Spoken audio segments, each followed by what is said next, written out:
কি রে সেরি, এত দামি ঘড়ি পরতাছস, কবে কিনছস সেই ঘড়িটা?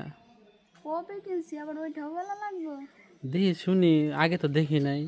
এত দামি ঘড়ি তো তোর হাতে থাকার কথা না, অবশ্যই কেউ না কেউ না দিছে। না না না, মানুষের মনে হয় প্রত্যেক দিন একই সময় থাকে, মানুষের মানুষের দিন যায় আর পরিবর্তন হয়, বুঝেন নাই?